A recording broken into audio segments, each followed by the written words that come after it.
This show is sponsored by Horizon HVAC, who you can count on for all of your heating and cooling needs. Also by CES Construction, who specializes in bathroom and kitchen remodels. Mindset Radio Podcast episode, what are you at, seven? Episode 7 with Ed Brady. Ed, how are you doing? Welcome. Thanks for having me, man. I'm doing okay. One day at a time. Right? Yeah, man. Yeah, thank you. Listen, the Mindset Radio Podcast, we usually start off the last couple episodes with the definition of mindset. And I want to know what your definition of mindset is. You know, I'm 39 years old, approaching 40, the big age, right? Mindset is ever evolving. And I think my mindset at 18 is far different than it is today at 39. And I think it's just through the journey of life and the trials and tribulations, life experience. But I think mindset for me is never giving up, trying to continue to evolve and be the best version of yourself. That obviously goes back to early childhood molding and athletics and everything we do throughout life. But, you know, there's this saying, kindness is taken for weakness. And, you know, throughout my whole path, I didn't grow up with much wealth. I didn't grow up with spoon fed or a lot of things handed to me. So mindset for me has always been be kind, you know, try to break into as many networks as you can, keep going, keep going, keep going, you know, especially as an entrepreneur, social entrepreneur, someone that wants to make a change in anything that I'm investing my time or money in. Mindset is everything. You know, you certainly have to look good. You have to work out. You have to keep the mind strong. There's so many aspects of mindset, but for me, it's one day at a time, you know, trying to evolve, trying to be 1% better, trying to keep that mind strong. There's a lot of different there's a lot of different aspects that come along with that. It's the physical, the mental, you know, the willpower, the strength, all of that. So I saw a post that you reposted the other day that nice guys finish last. What does that mean to you? And why do you think that could be misconstrued? I think it's something that we have to stop saying in society, right? It's like we're trying to mold people not to be nice, right? Yeah, kindness can be taken for weakness. Kindness can be taken advantage of. But as we evolve and we kind of eliminate that energy of those jealous people or those haters or those people that, you know, always are commenting on things we're doing but aren't taking the action to apply it. Kindness is everything. I mean, the world is at a point since COVID where everyone's still healing. Everyone's going through something. This is for the first time in my life as an adult, the economy that I've identified as something that people are struggling through. We obviously identify, you know, the 90 banking crisis or the housing crisis of '08 or 9/11 or any of these situations that we were too young to identify the struggles of putting food on the table. And as I kind of alluded to earlier, you know, my family, my mom worked overnights. My father is a former gunshot victim. So like my mom worked really, really hard to open every door that I've ever had. So that kind energy when she'd come home from work exhausted, that dreamer, that mentality that told me I could do whatever I wanted to, it's something that I've carried with me the rest of my life. And I continue to just try to be nice and not let kindness be taken advantage of, and just kind of double down on that, triple down on that based on where we are in the world, if that makes sense. No, it does. It does. So it sounds like you got a lot of lessons from your childhood and your mom. What does she do for work? My mom recently retired. She was she was one of the ones right there on the front line at the Department of Health. Well, when COVID happened, she was in disease control. So they were having to figure out, like the rest of the world, what to do, right? No one knew what to do. There was no right answers, wrong answers. They were just on the fly trying to figure out how to get the world back to normal or normaler. And, you know, my mom, she went back to nursing school when I was being born, based on my father not having the ability to work and having to retire on disability. And she worked overnights, and she worked really, really hard to get to that point at the end of her career where she was making decisions with some of the top people in the state. Wow, good for her. On disease control. And I'm really, really proud of her. She's been my best friend my whole life. She got diagnosed with cancer really early in my life, and that's kind of when I had to grow up. I was 13, 14 years old, and that's when she got diagnosed, and that's when I took my first job as a caddy at Alpine Country Club and quit playing soccer and, you know, took home the paycheck. And I remember, you know, her first crying that first time that I brought home that paycheck and identifying what money meant. And then I think from there on out, it was like I wanted to change my family situation. I wanted to find out a way to make money like the rest of the members. And then I think throughout my process, whether I had $500,000 in the bank or a negative in the bank as an entrepreneur, I realized money wasn't really the answer either, right? Mindset, you know, mental health, being at peace with yourself, loving who you are, all these lessons we learned through life. Certainly not saying money's not a tool, right, to doing that, being able to. No, but I see what you're saying. Listen, I think everybody goes through that phase where money's everything, Sure. and they watch movies that influence them to go out and get more money. And there's a lot of music that kind of revolves just around money, money, money.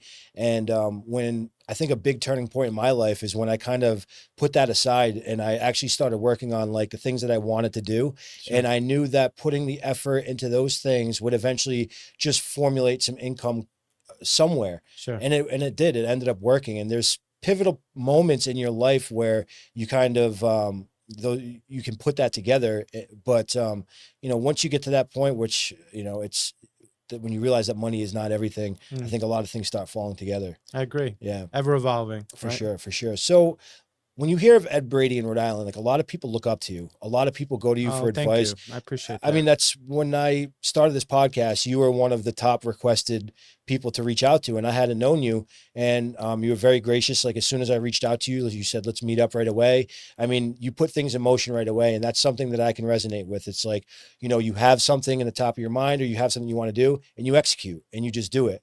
And a lot of people can kind of sit back and wait and they put it aside. And, you know, that's where progress kind of gets stagnant. But like, I feel like you're very similar in the sense of like, if it's there, grab it, take it, see if it works. And if it doesn't, move on to the next one. Sure.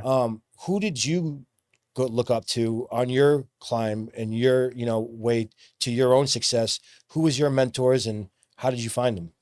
Great questions. First of all, thank you for that very gracious compliment. I'm glad to hear that people reached out and are saying my Yeah. name in a very positive light. It means a lot that your viewers requested me. You know, because we all battle the mind and we try to do the best we can. So very great to hear that. Mentors, I would say so many. I mean, obviously my mom would be my hero. That's my first, but beyond that, some of the people that have invested in my processes, my original business partner, a guy named Jeff Quinlan, still partners with him in restaurants today. I met him on a caddy bench, that first job, and eventually kept in touch with him over time. He got into real estate development. He went to law school. He had a lot of attributes that I didn't. And throughout the course of the last 12 years and being in business with him, I've learned so much exponentially that I couldn't even quantify. I'm a better negotiator. I'm a stronger leader. He's taught me so much that he's definitely one of my greatest mentors. Prior to Jeff investing in my process and wanting to go into business with me, I had an original mentor named Steve Mara. And Steve, at his pinnacle, when I was a promoter, I moved back from LA. I started promoting nightclubs. I was bringing a whole bunch of celebrities to Rhode Island that I was fortunate enough to meet in LA post college. And Steve Mara was a great name, Pinelli Mara Restaurant Group. They had about 8 or 9 restaurants. And, you know, I had a lot of one-on-one time with him. He was someone that really kept uplifting my thought process. He kept telling me, go bigger, go bigger, go bigger. And I had a company called 401 at the time. We started by taking pictures in nightclubs for free. And, you know, eventually that led to the nightclubs wanting us to promote the nights, and we would pay the security and we bring in the DJs. And, you know, Steve sought me out and wanted me to take over a Saturday night at View. And it ended up becoming like one of the hottest nights in Providence. It was. From 09 to 012, we would do 800-900 people. It really, you know, and within that, I got to meet everybody. You know, when you're throwing, that's the greatest version of networking, right? At night, it was an upscale event. We were taking care of people, but we were really just meeting everyone from all over the place. Steve, unfortunately, you know, passed away, committed suicide. I remember at the time, you know, it brought me to my knees. I was distraught. I didn't know where my life was going to go from there. I would have. Was there any signs? Was there anything that? Man, that's such a great question.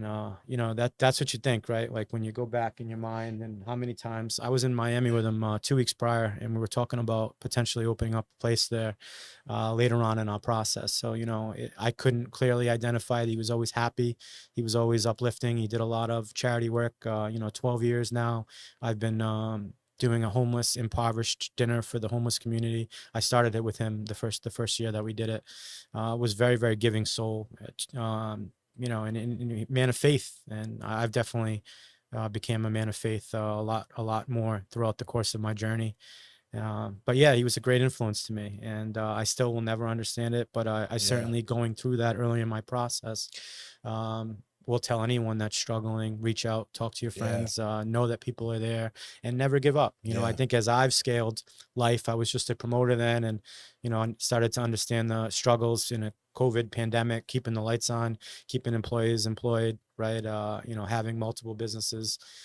I understood the stress and the pressure that could be on, someone that's in the public eye all the Yeah. time. So not that I understand it, because I've certainly lost others since then to suicide and mental health, but I try to be a listening ear for anyone in my life that is struggling, or I try to see those signs and reach out to others that I might know are hurting through something, and just listen. That's all we got to do as a society. Just listen. We don't have to have all the answers, but sometimes the best friendships we have are listening ears, Yeah. Yeah. You truly don't understand or realize how many people are kind of going through it that are hiding it. And one thing I learned during addiction and overcoming addiction was that one day at a time thing. It's Mm, like, and it's real. Like if you just go one day at a time, because that moment, that second, you may be feeling at your worst.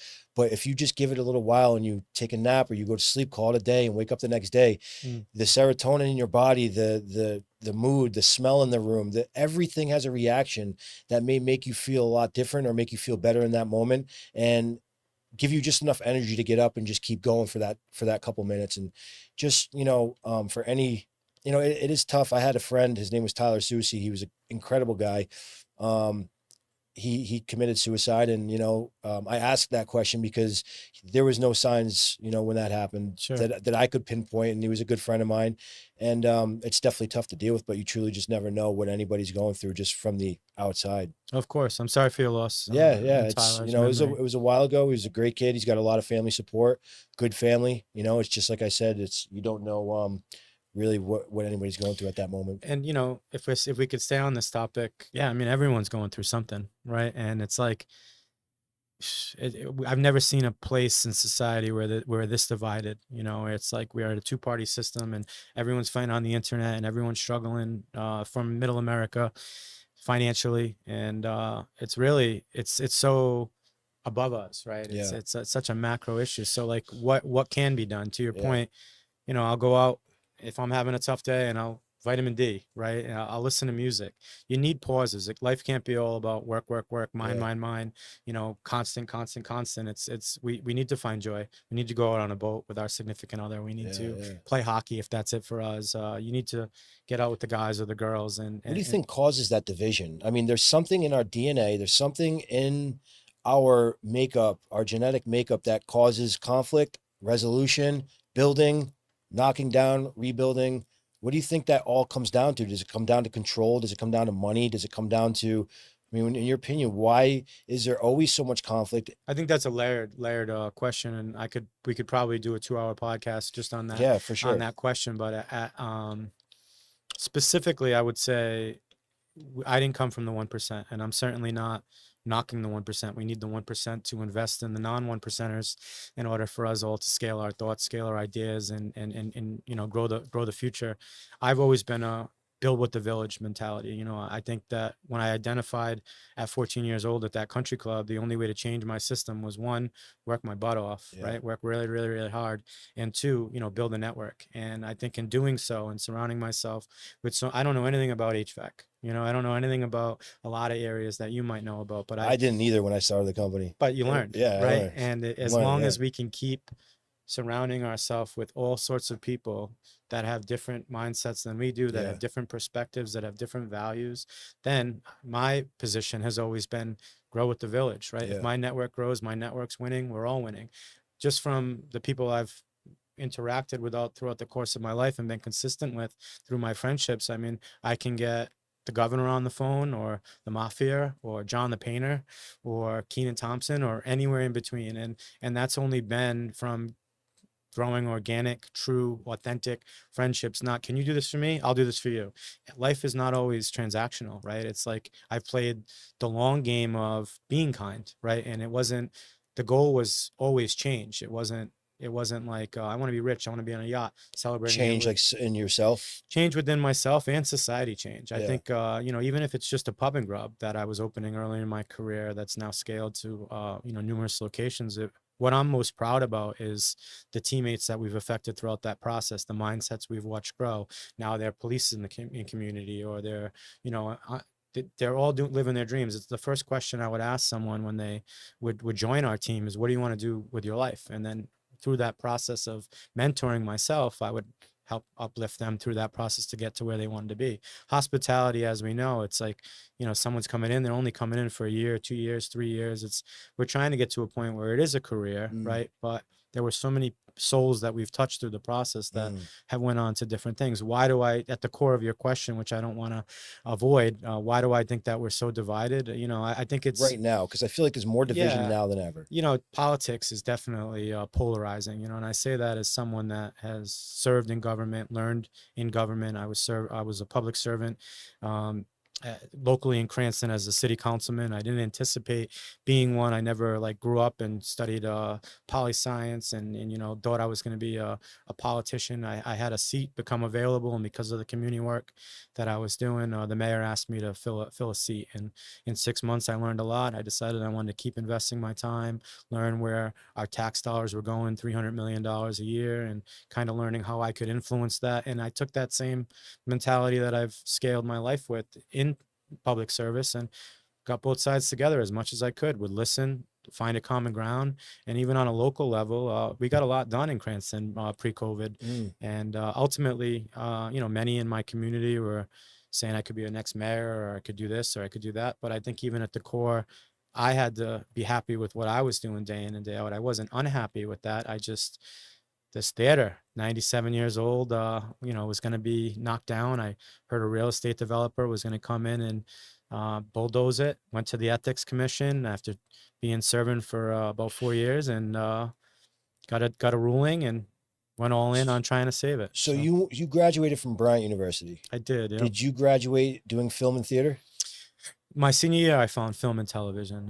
Prior to that, in high school, I was, emceeing all the pep rallies and doing the follies. And, I did enjoy hosting and bringing uplifting energy to that space. And I was fortunate enough to have a great mentor even back then. Shout out to one of my favorite teachers, Christine Baum, who's still a friend today. But, she helped me get the courage to be on stage. And that kind of was an emulated behavior when I studied film and television. I was doing short films at Bryant and really starting to enjoy that process. It drove me out to LA, and that changed my life.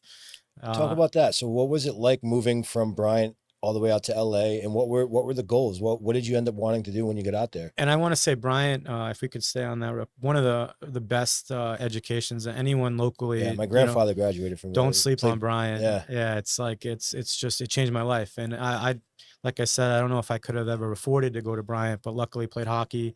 Yeah, got him from football. He was a chemist. Yeah, I've heard nothing but great things from Parents Bryant. supported, but I mean, the teachers were incredible. Film and television, that class was incredible, and it brought me to LA, and just kind of going out there with a dream. I had also learned. I became pretty good at poker my senior year of college. Internet poker was a big thing back then. Oh my God, Poker Stars. Yeah, Poker Stars. I was a Bodog guy, right? And yeah.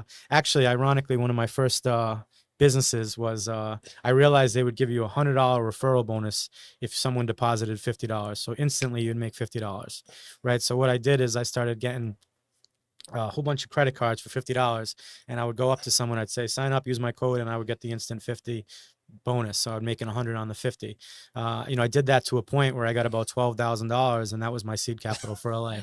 I love it. Awesome. Now I was also, getting people addicted to gambling somewhat. So I wouldn't recommend that route, but Listen, I was that's young, the right? entrepreneurial Yeah. mindset. For sure. It's you see Yeah. something, you see an opportunity, and you go. I went And there's for it. nobody that's going to stop you. You're I going to went go for it. Yep. and you go for it. I went for it. So yeah, no. So I get brought out to LA, poker money. My mom's still sending me $50 Whole Foods gift cards just to make sure I have food on the table. And I go to IKEA, and the first feeling I had in LA, especially growing up in Rhode Island, is I was right on the West Hollywood line. I was right where you want to be. I was a block from the Laugh Factory and Sunset Boulevard, and just that young dreamer that wanted to be a filmmaker.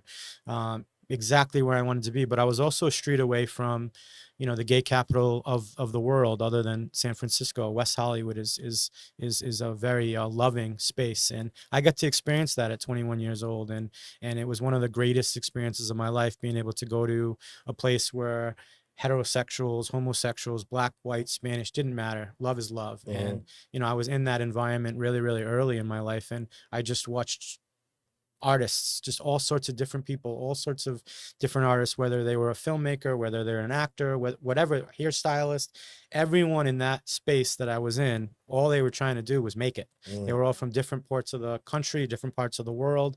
And that was networking at its finest. I had to be impressionable very, very quick to get into some of the doors and meet some of the celebrities that I did that eventually carved future chapters of my journey. Yeah.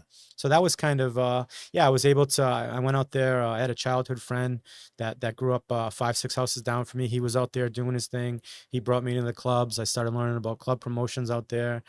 Same thing, taking pictures in nightclubs, working red carpets, interviewing celebrities, being in the nightclub, being one-on-one with Steve Aoki, being impressionable in that situation. Eventually, when I moved home, being able to bring him back, or DJ AM, who I met out there before he passed, bring him back. All these people that I had met, you never knew who you were going to meet in LA on any given day. And that was the kind of the coolest part of it.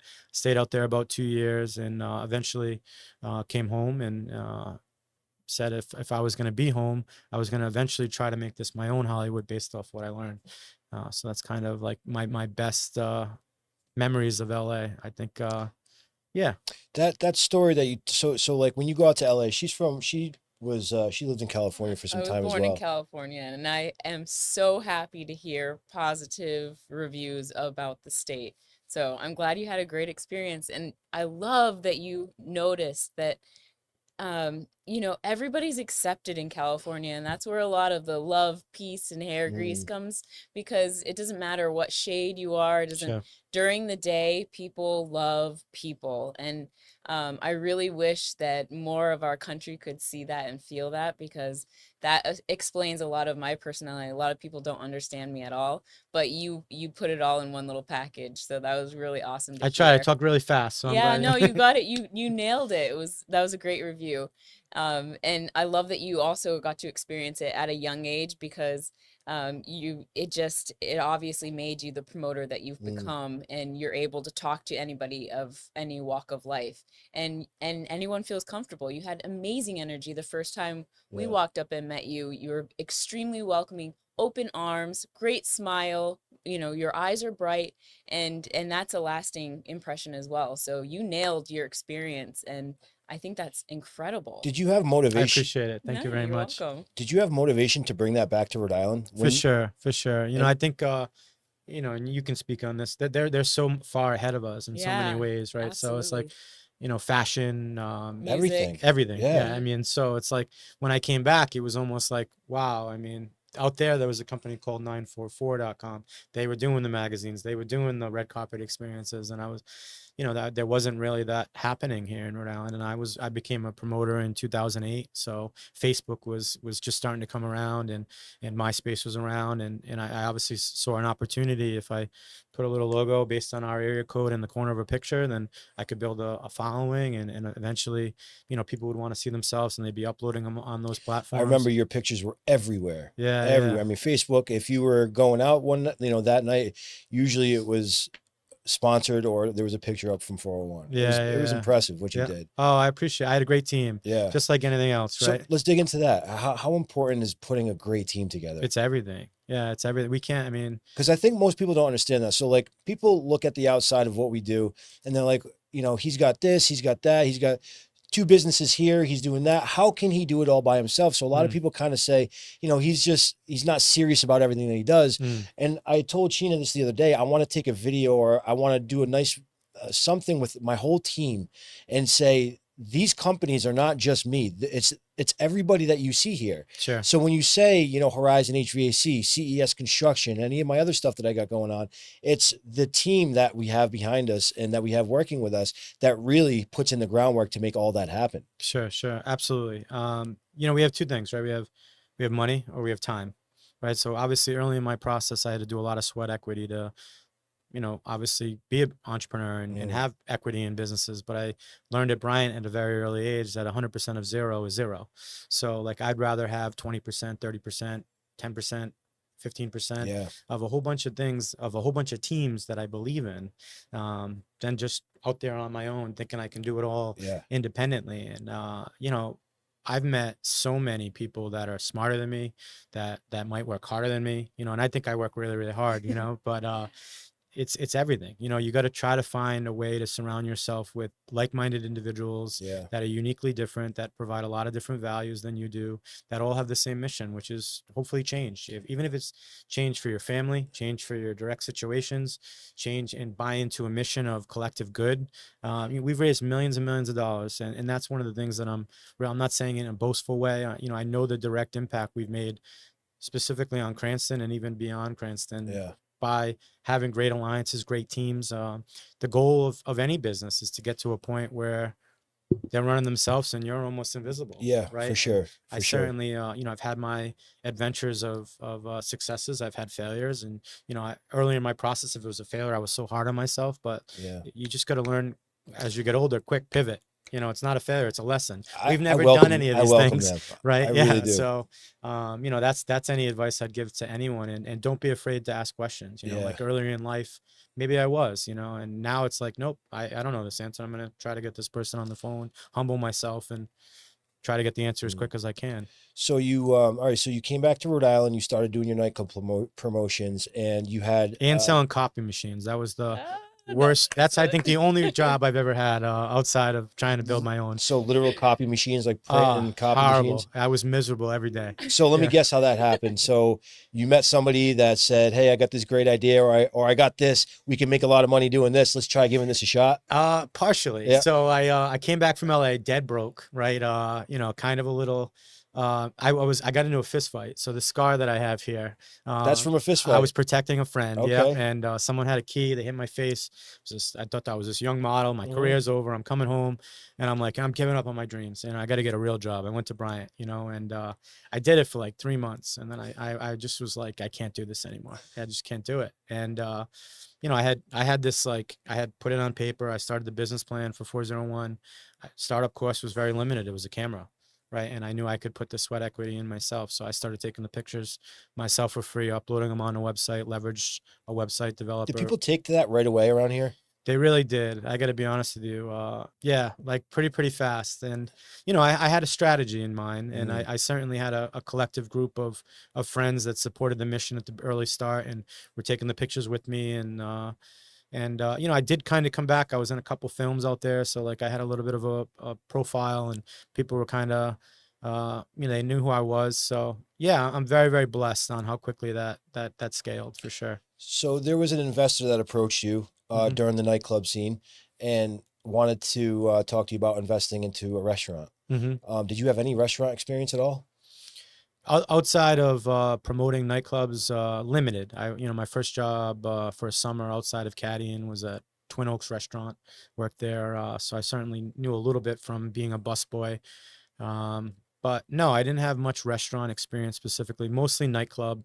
And I knew that that would be the quickest way to pay back an investor. So it was like a pseudo supper club. So it, you know, it was a restaurant, and then at night it became a club. But specific to that question, you know, I wasn't ready right off. When he originally approached me, I was still working with Steve Mara, and I had no plan of leaving. He was a great leader, great mentor, and you know, wanted to invest in my future. So when he passed, you know, I really had to take a deep dive on what my life looked like after that. And his family came in, and it wasn't the same. He had this magic about him that was unlike anything I've ever seen. And you know, that Jeff resurfaced and put together a business plan, which I look back on now is funny to look at how much I've learned since that original one. But you gotta get this on paper, For sure. right? And you know, it got me to that point, and Vanity did well. I think you know, we paid back that investment within a year, which allowed us to open up the first Thirsty Beaver in my hometown. And yeah, the rest has kind of been a whirlwind through 12 years of So lessons. how many do you have now? Beavers, there's 4 in Rhode Island. Wow. Yeah, 4 in Rhode Is Island. there any outside of Rhode Island? We had one in Mass, but it was a little bit outside of what the mission of the Beaver is, which is like hometown pub and grub community. This was attached to an indoor racetrack and indoor Ninja Warrior course, and it was like we were kind of off brand, but it was sustainable. Someone came in, bought the building, and bought us out of our lease. So that was the first time I got to learn through that process too. How did you come up with the name?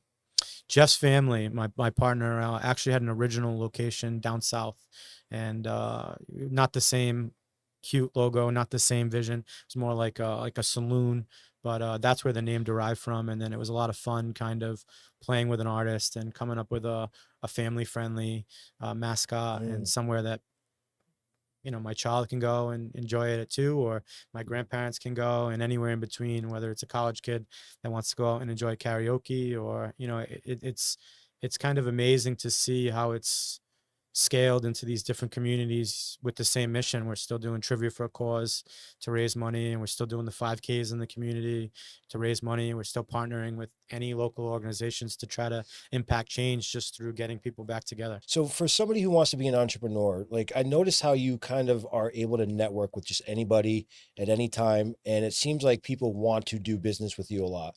They'll approach you for either sponsorships or whatever the case is. How did you develop that?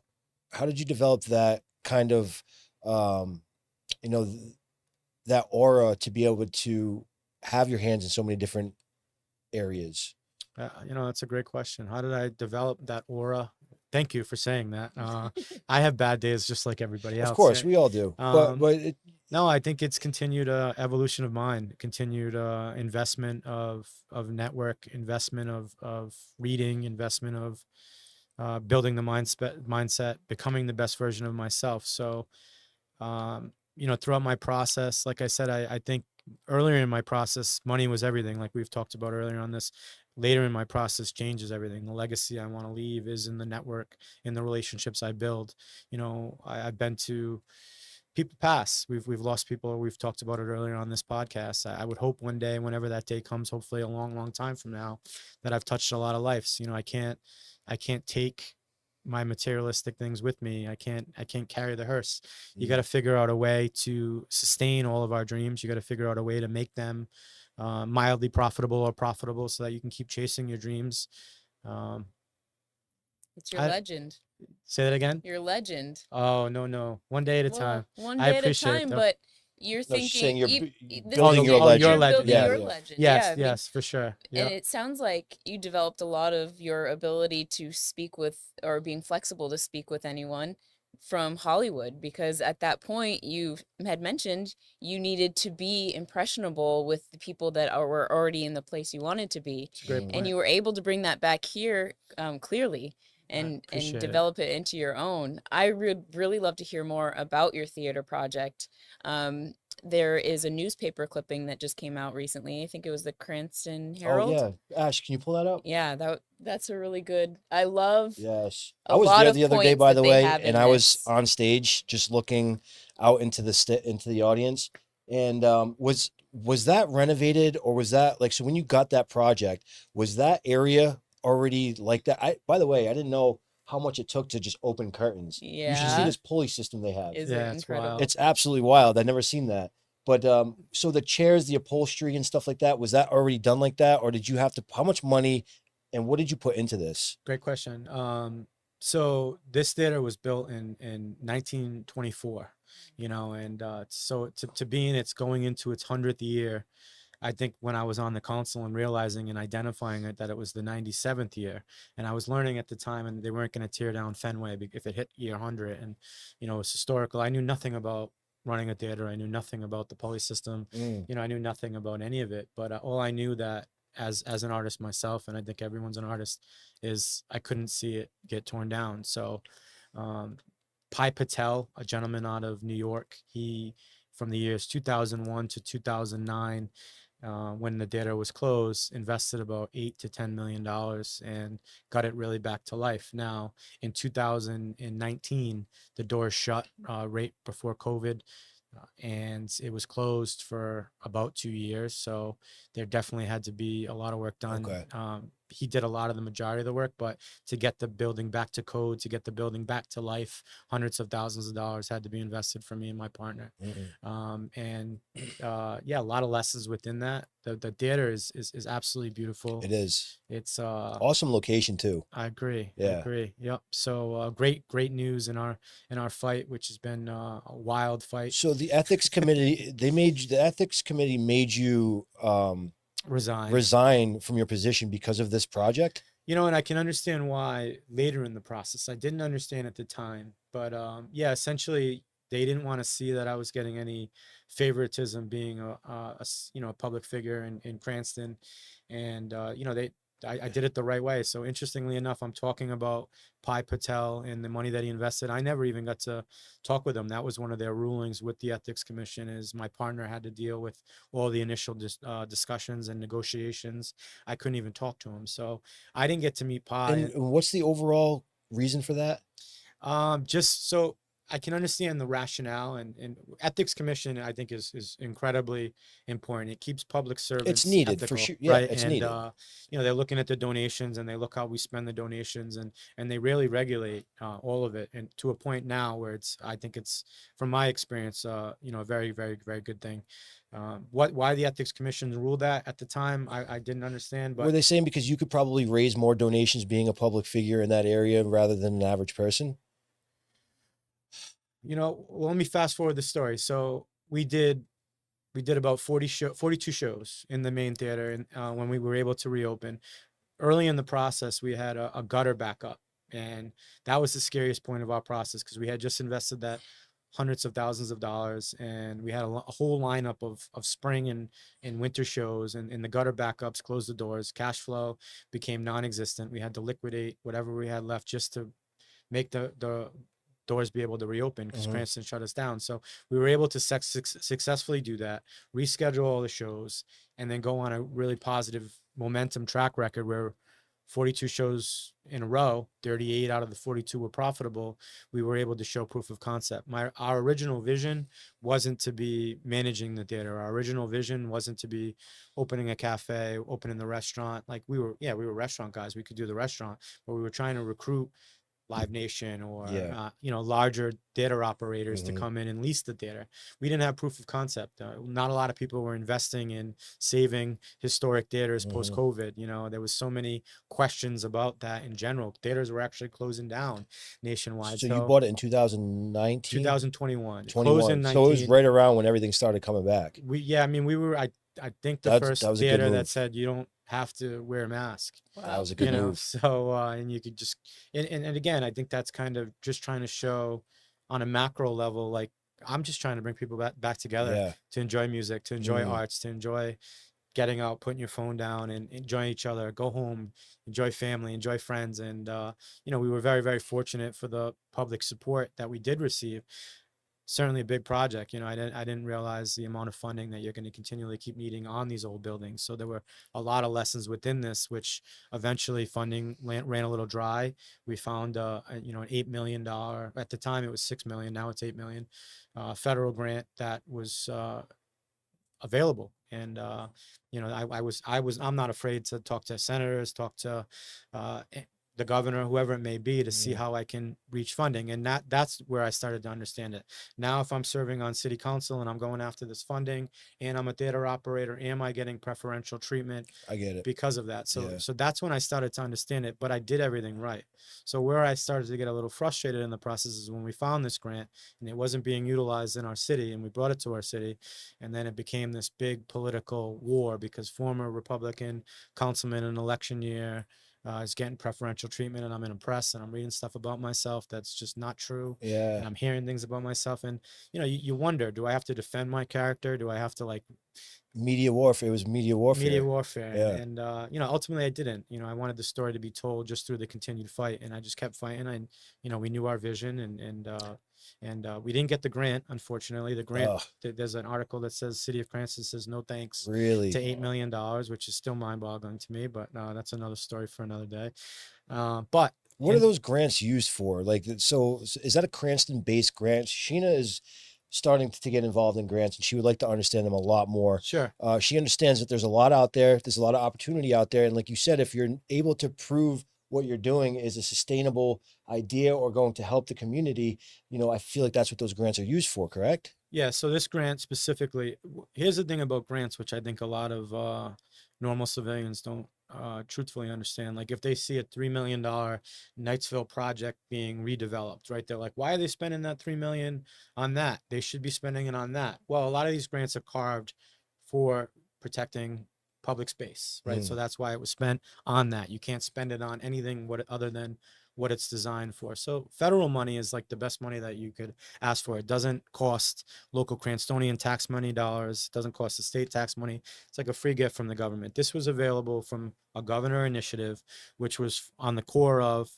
mental health, education, and job growth. So the vision was to build a community. Now you've seen the theater. It's way beyond just the 1,000-seat theater, right? We have multiple other Yeah, rooms. yeah. It's a lot bigger from the inside than meets the eyes. There's a former cafe, former It does comedy not even park look as close. I mean, when I upstairs, walked right? in, I was like, this doesn't even look like the building that Yeah. I'm in. So the vision was to utilize that grant to build a community center attached to it. So Wow, that the would vision be was to be, incredible. and then you could be working with CCAP and targeting mental health, Wow, that's interesting. job growth, and doing after school learning and GED programs, and utilizing the kitchen as a culinary program with the high school across the street. There was so many You could do viable film and theater classes there. all of that. You could Yeah. do. And I mean, and that, yeah, for sure. Yeah. So that was all part of the macro vision, which ultimately I was never even able to communicate to the council because it was blocked. So so they wouldn't even allow you to just get in wouldn't even front of get them. to a vote. Wouldn't even Really? didn't even allow me to get to a vote. The mayor originally wanted to put it through, but a lot of political pressure came based on he was also a mentor of mine earlier in my process. He was my athletic director. Now here's where I think it all becomes rather complex, right? Because I shouldn't be penalized for the network that I've curated, for the Of relationships course I've not. built, No, being bipartisan, working with both sides of the aisles. I still it's a am threat. It's infuriated threatening. that this 8 million is not even necessarily for the theater. I'm like constantly still talking to both sides of the aisle saying, just get the money in Cranston. Yeah. I don't even care about the theater anymore. Like Yeah. I do care, but like don't let this money not be Yeah, if utilized, you lost that especially as battle, we're give me losing, something else. especially as we're losing friends to, Mm. to mental health and to suicide. And, it's like we need to utilize these dollars exactly what they're designed for. Our neighboring communities are getting it. And when a community opts out, they basically, another community gets more money. It was originally 6 million. Now it's 8 million because other communities are opting out of the free money because they don't have the infrastructure to sustain the build. It has to be built within Okay, 2 I years. get it. They have to have it a sustainable model within 5 years, for 5 years where it's not, there's many layers So to how it. long do these grants hang around for until they're utilized?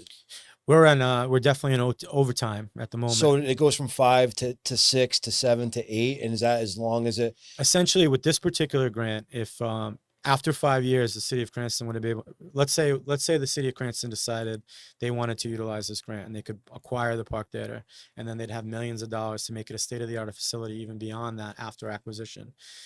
Essentially, then after 5 years, if they decided they'd have the state-of-the-art building for free because the federal government just paid for it, that they could sell. So now they have the asset. So to me, it never makes sense. So where does the profit go? So if you're running a legitimate business out of there and you're doing film and theater classes and you're having shows and all the revenue that comes through that theater, where does it go? Where does the profit go? Where does all With the that grant vision you're saying, with that Mhm, vision, mhm. it was going to go to the city. It was going to build basically a building restoration fund that every ticket, every person that came through would go into that fund. You could do scholarships and you could And utilize it whoever however you wanted. and whoever works there gets paid hourly?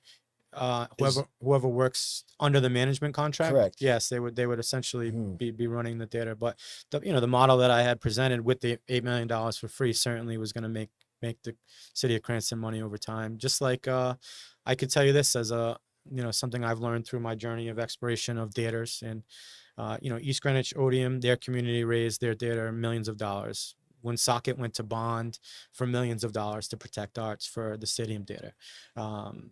PPAC last year under the Rhode Island Convention Center Authority. Rhode Island Convention Center is in that authority is the AMP, the Rhode Island Convention Center, the Rhode Island Convention Center Garage. I'm missing one in that authority, but essentially we as taxpayers gave that authority $25 million. So a lot of these theaters are public-private partnerships. That Gotcha. it's very difficult as a private investor to show a sustainable model without the support. And you're seeing even in recent articles, other theaters closing, the Columbus Theater, it's iconic, so I think a lot of theaters are asking the government to step in and use the ARPA funds from COVID to assist in protecting arts. And I wasn't able to execute that. So through all that, there is a positive ending. By able to show a sustainable model when the building went up for sale, just because that was the war that we were in.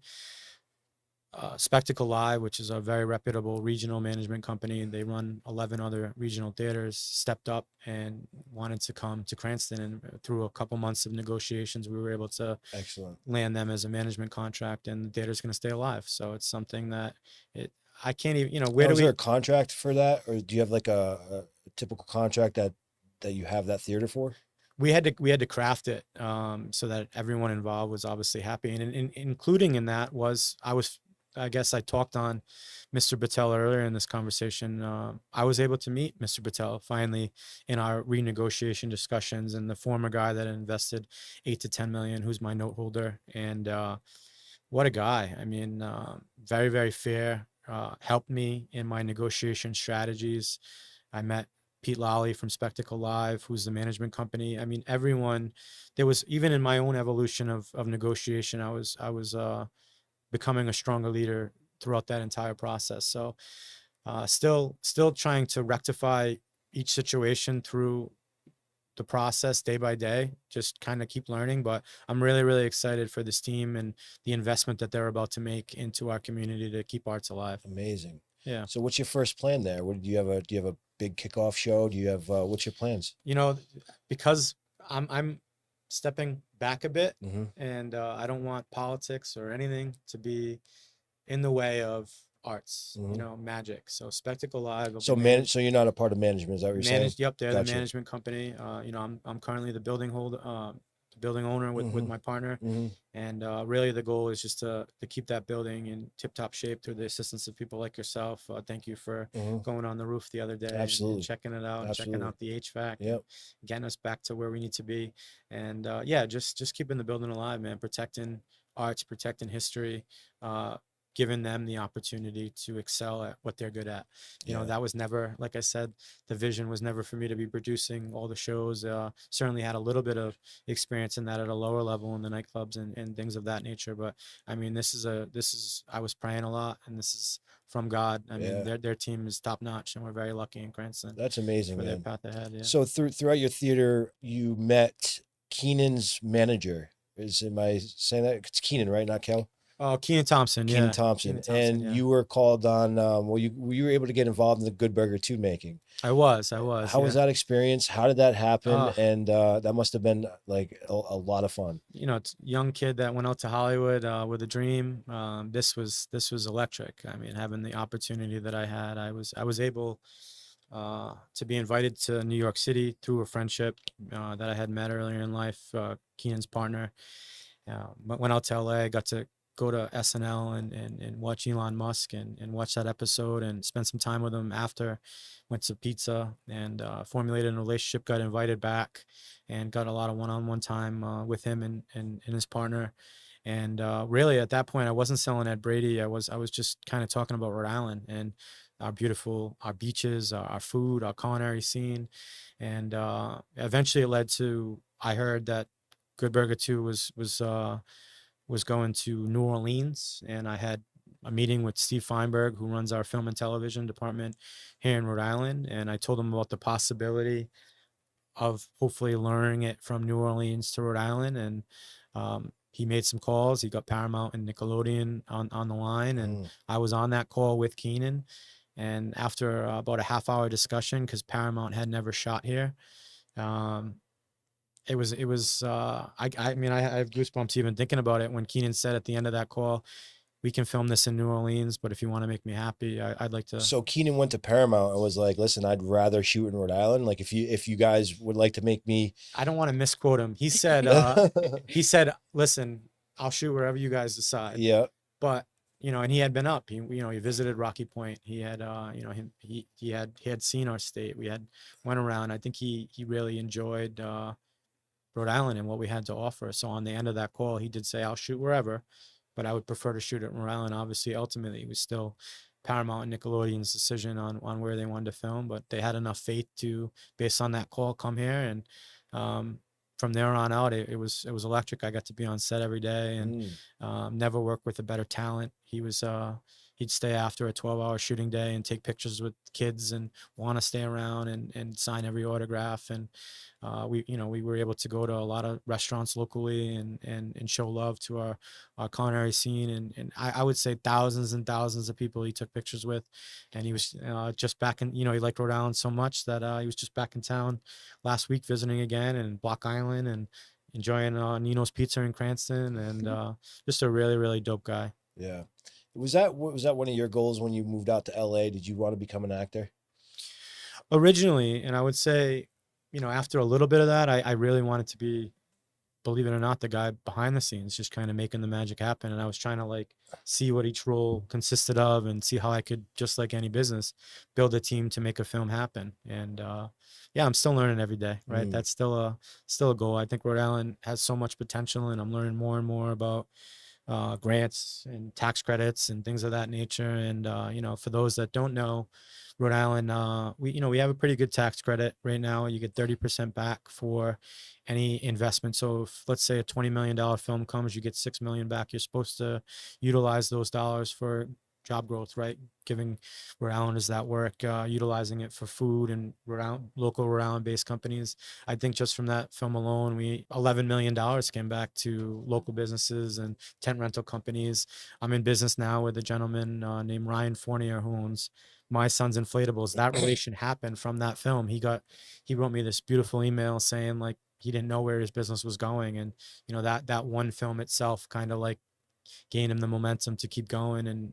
And now we're co-producing a concept in our hometown, my hometown, called Rhode Island Night Market with another friend of mine, Luke Bay and Tara Williams. And it's the same. It's just, again, going back to earlier what we talked on, kindness, right? Like he reached out, he said some beautiful words, formulated a relationship just from work that was done in advocacy to get a film here. And it's like, it's all so connected. We're all so connected, and if we can just utilize that, we're all so connected and try to help each other.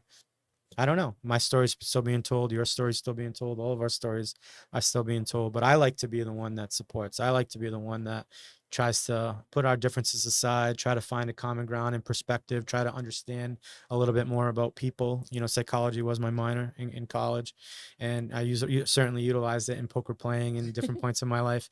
But I just heard you smile. I'm in myself UMass Lowell for psychology. Yeah, love it. It makes sense. Sure does, doesn't it? It does.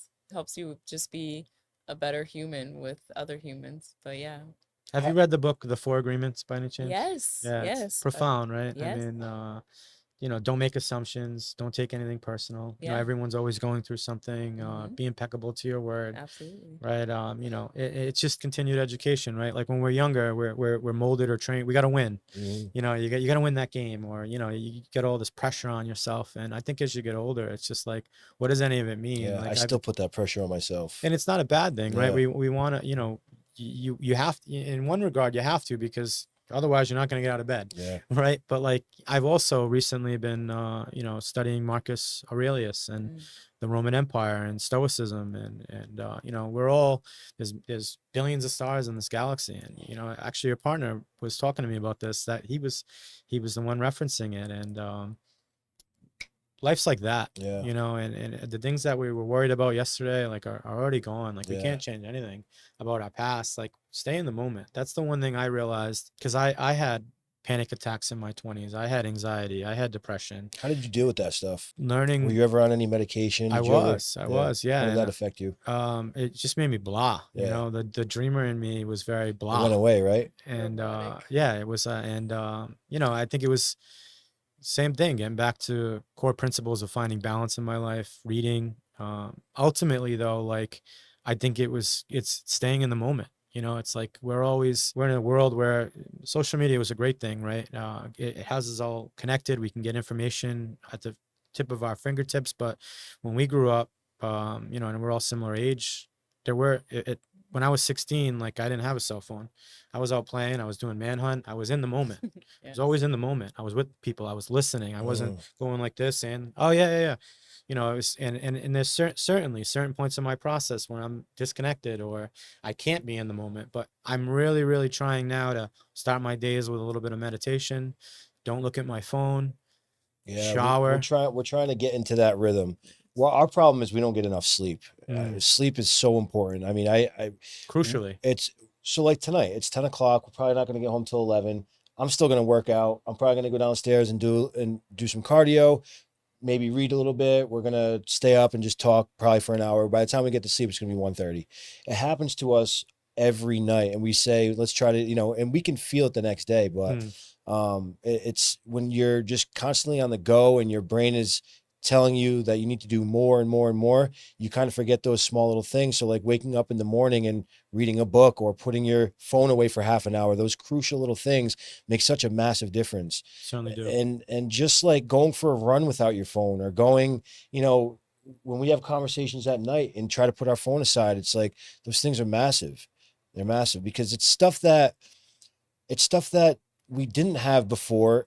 And, the kids that are growing up now, they have to try to learn to live this life with this technology. They have everything at their fingertips. Everybody's judging somebody by their last post. For sure. Everybody is kind of on this like, oh, well, they can't I'm not be the, posting me having the mental breakdown, right? I'm only posting the highlights of the wins, right? Absolutely. exactly, Right. exactly. Yeah. And, that just says something about the kind of the state that we're in right now. Yeah. And it can be used as good and it can be used as bad. I mean, this is an example of good, right? We're talking vulnerably about many examples of life, and hopefully it resonates with someone and it can get out to thousands of people. Whereas prior to all this, it was just knocking on a door. Hey, nice to meet you. Yeah. We couldn't get out to the masses for a message, but yeah, there's certainly, like anything else, balance of good and bad. Speaking of balance, you have a beautiful family. Michael and I got to meet your wife, Taylor. She's gorgeous. She has a kind, beautiful heart. I can see why you two complement each I other. appreciate it. And you also have a baby. So how do you find balance between all of the hats that you wear on a daily basis, serving your community, serving the whole public, and having time with your family? Day by day, for sure, right? Yeah. And thank you so much for the kind words. Taylor is the best thing that could have happened to me. Similar energy I see from the two of you, and the way that you share your love publicly, and your journey. And same for me. I met her at the restaurant, and 2 years we were friends. And I was coming out of a breakup, and I wasn't ready to get back into anything, and I was a little timid, and I got to meet her just as a friend, and meeting her like that. Meeting that genuine soul. Eventually she kissed me, and within a year we were engaged, and then COVID happened and rescheduled the wedding. But she's just everything that I didn't even realize I needed in life. And I think that's what happens when you meet your person, right? Yeah.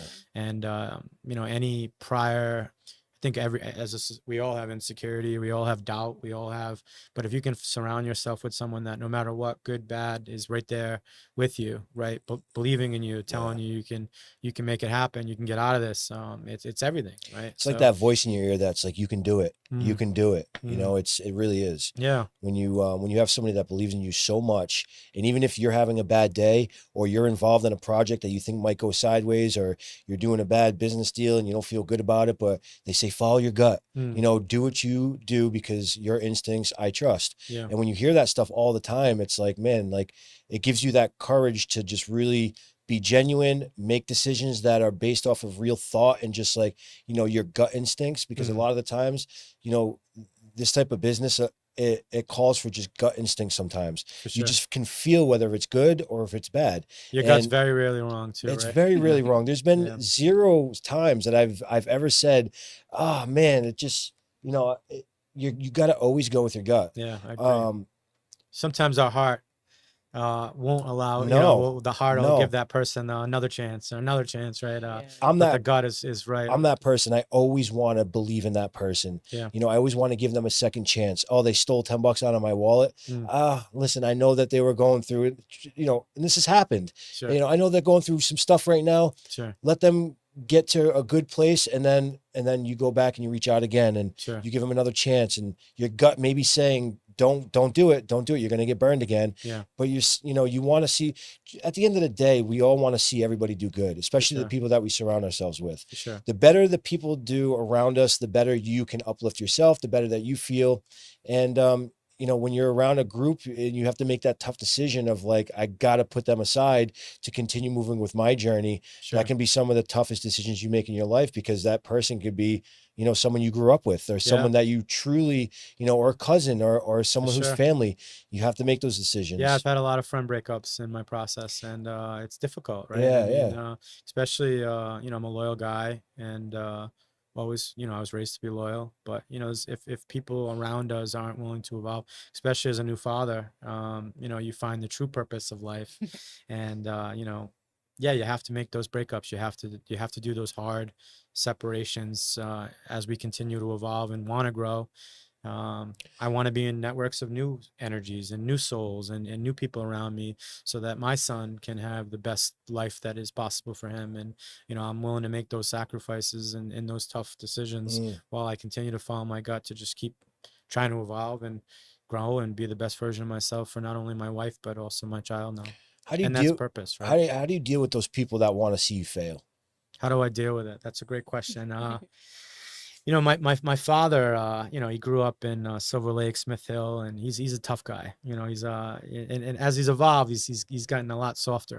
You know, I don't know if he wants me to hear me on say that on this, but I love seeing him go out on the food truck and serve every Monday night with the Rhode Island Dream Center, and but you know, that line comes out, and we all have it within us, right? So, you know, I don't want, I keep it, I have 401 on my necklace from Aaron Anchor, who are friends of mine in Garden City. I have the lion, and I have M for Maverick, right? And Derry Taylor for mom. But, you know, I keep it here because like I try to keep the lion in, you know, like we all have that inner lion that can come out, and you know, we get tested. We Do get you think it tested needs day to in come and out day. sometimes? Sometimes I think it does. Yeah, Right? I think it's you know, necessary. we talked on kindness taken for weakness. I think some people still need to remember that they can't take advantage of us, that we're strong within, and we're not going to just take it. And, you know, how do I deal with haters or those that think they might have a perspective of me, but don't even know me? You know, one of the greatest advice that the governor has given me is you got to block the noise. No one's going to see your vision like you. I don't have to answer to every single person that has a perspective of me that doesn't even know me, right? Like we all probably are guilty of judging people by the book or by the cover at certain points of the process, not knowing the trauma or what they went through to get to that It's exact impossible space, to right? with social media now. For sure. It's impossible not to. I don't disagree with Yeah. you, but often I've met people that I'm like, oh, that's not who I thought that person was going to be like. And in doing so, right, often shift the mindset and nope, you know, everyone fresh start. Just because this person has a problem with this person, who has a problem with this person, we're around so small, right? We know like everyone kind of knows a little bit about perspectives of narratives of people's versions of what happened. None of that matters to me. I meet a person for the first time. I get to know them for the first time. I also identify and understand that person at 19 is not that person at 40. I'm not who I was when I was a kid, right? Yeah. So like to judge myself from a young kid in high school that was struggling because his mom was going through cancer and angry, getting hand-me-down clothes from friends while other kids were driving whatever they wanted. I'm not that kid that's 17 years old at 40, you know? You met my partner the other day, and the impact that you had on him was absolutely outstanding. He called me up right away. He was like, Ed, this kid Ed Brady, man, who is this? He was just full of energy. We were talking about Horizon. He was pushing me to you know, go out on my own and take this business. He knows that we can do this, and you know, I feel that energy in you, that when you get around certain people and you can kind of see what they're doing, you can feel their energy, and you can motivate them to want to do more. And you're always like putting me in group texts with this person. And when I meet you out in public, you're saying, you know, meet this person. I think you could really benefit from knowing this person. When did you develop that? And right, when did you understand that that was really important? Because it is very important what you're doing. Loved your partner. I thought he was great energy soul. I think my energy comes up just when I'm around other energies that I really I can feel. You know, it's I've dove into Reiki. I don't know if you guys have done Yes, Reiki absolutely. and energy healing, Yeah. and you know, energy's real. We know energy's real. So Whenever I'm around someone that gives me a spark and that I can see a spark within them, and it might not even be that, just someone that was molded to believe they can't do something, I'll try to give from my story, which I hope is an inspiration, which has been a roller coaster. That's what entrepreneurship is. A lot of Yeah. wins, a lot of losses, a lot of lessons in between. But hopefully at the end of it all, I'm hoping that I'm inspiring, because people in my own community can see a kid that grew up as a caddy, that wasn't rich, that wasn't spoon fed, that anything's possible. I mean, I'm doing that in my daily journal. Connecting is something I've wanted to do as long as I can remember. I It was feels like you've been doing it forever. in high school. I would sit with the artists, I would sit with the chorus kids, I would sit with you know, the emo kids, I would sit with the athletes, and all I was trying to do was trying to get everyone to understand a little bit more about each different group. I can remember it going back as early as that, you know, anti-bullying. I had a friend that passed, Sergeant Adam DeCiccio, in the military recently in the last few years, but he was the guy that didn't let me get bullied when I went into high school. You know, it's funny that my mind went to him, but forever, I think connecting is everything, especially with that village mentality that we spoke of Mhm. in entrepreneurship, getting people to believe that what we were molded to believe, you know, in our parents' generation or our grandparents, you got to do this, you got to get the 9 to 5, you got to, you know, you got to get the pension, you got to, I'm not saying it's the wrong route, because entrepreneurship is not easy, but when I find an energy, you know, and that's when I get the opportunity to go back to Bryant and speak, which is incredible. That's the first thing I'll ask. How many entrepreneurs, how many people want to be an entrepreneurs? And I'll say right off the rip, it's the hardest thing you'll ever do. Yeah. But if you do it, if you can find a way to sustain your daily lives, doing what you enjoy, doing what you love, around like-minded people, that's the dream. We already know life is going to end like that. Why not every single day try to be the best version of ourselves? Get up, try to be 1% better. We're going to be hard on ourselves. We're going to look, well, we didn't go to bed, it's 1 o'clock, we didn't get up early, we're a little tired. Well, that's always going to happen. But if we can keep getting those connections, we can keep Those small wins. yeah, Those small. It's all and about those building small those wins. real relationships, building those real networks, helping others around you without actually necessarily asking Wanting for something anything in back. return, right? Yeah. It comes, karma's real, right? Like maybe if I connect you with this person and I'm struggling, then you can help me here somewhere down the line. That's how But it I'm works, not man. doing it for that, right? It's It just ultimate, happens by default. it just does, It because just people does. can, Yeah. your gut will tell you, no, that person's not doing it for that. And I don't know, I find a lot of joy in watching people go after their dreams. I find a lot of joy in helping people go after their dreams. I think ultimately that's all I'm going to remember when it's my last breaths. Is, you know, I was fortunate enough to play golf this summer with someone that was a gunshot victim, and Mm. he was on Federal Hill, and it was in the press about a year ago, and I don't want to tell his story wrongly, but essentially it was targeted, and he was driving a Bentley, and he was top sales rep in a solar company. And he said when he was in, you know, after they wanted to steal his watch, and he's not flashy anymore. He doesn't wear the watches. He doesn't care about the car. He said when he was in the hospital bed, and all he could think about was memories with his kids. Of course, I'm guilty of it. When I was younger, I thought I needed a BMW. I For thought I, sure, you know, man. needed the nice bag with the Mhm. designer clothes. It's like none of it matters. They're not going to remember None of it you in your matters. casket with the watch you're wearing. But they'll remember if you were kind. They might Yeah. not remember what we said, Yeah. but they'll always remember how we made them feel energy wise in every interaction. So if I'm even having a bad day, I'll try to rest. I'll try to meditate before I go into an interaction or a group setting. And I'll just try to uplift myself to be the best version of myself in that environment. If that Are you makes sense. religious? My first girlfriend in high school, sorry, Taylor, I'm bringing her up, was a preacher's daughter. And that's the first time I found faith. And that family really brought me into the church. And over time, I've gotten more and more, I wouldn't say religious, but my faith has grown stronger in God. We're kind of at that same crossroad where it's like I have faith in God, but there's a lot of things that I see that I kind of cannot resonate with. And, you know, it's definitely a learning or like a feeling that you have to have when you're talking about religion, or just, you know, you say it the best when people ask you if you're religious, you say that you're spiritual. Yeah. And that's one of the perfect ways to put it, because that energy and that spirit that we have of knowing that there's a higher power, knowing that there's something greater than us, there is a God that created all this beautiful thing, all these things around us. Religion is a very interesting topic for me. It's very Even faith, though, powerful. you say faith, right? I Yeah, mean, faith. faith is everything. I Yeah. mean, there's a lot of dark days in life, and as an entrepreneur, you have to have faith that you're going to get out of it, or Yeah. you know, what are you doing? Yeah. Right. So it's Yeah. like, and We just whether did a prayer before we came here. I Yeah, don't know, we you know, did. we said a prayer to something. Amen.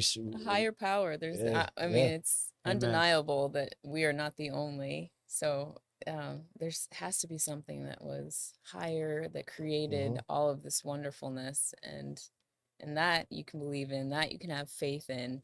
I think where people struggle is there's so many people that claim a god to For be sure. their god, so it's a struggle as to, it's kind of like social media. There's so much information out there now. What do Yeah. you believe? Yeah. Sure. So, but it's And there's there it should be definitely- whatever's best for you. Yeah. Right? I mean, I don't judge anyone's. It's like politics. You gather all that information and Yeah. you And create you your own formulate opinion. your own. Keep learning. Yeah. Yeah, Yeah. life life is learning. Right? Yeah. Yeah. So what's next for Ed Brady? What's next on your agenda? Man, that's such a great question. My energy is being pulled in a lot of worlds at the current moment. It's I think we spoke on it earlier.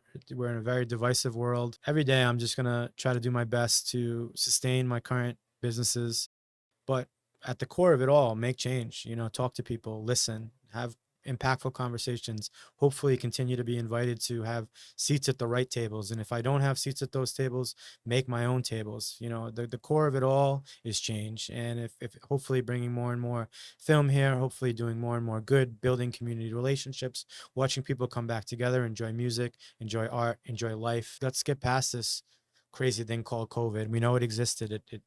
It's hurt our entire society. It's pulverized our economy. But as a collective, I think we need to come back together and make change. Well, whatever it is that you do, we support you 100%. I'm glad to be a part of the theater. Appreciate it. I'm glad to be a part of that change. And Right back at you. yeah, it's great, man. It's thank you for coming on. It's been a great Thank show. you for the invitation. And we look forward to watching you grow and watching your future. Right back at you. Thank you, Right back buddy. at you. Take Thank care. you.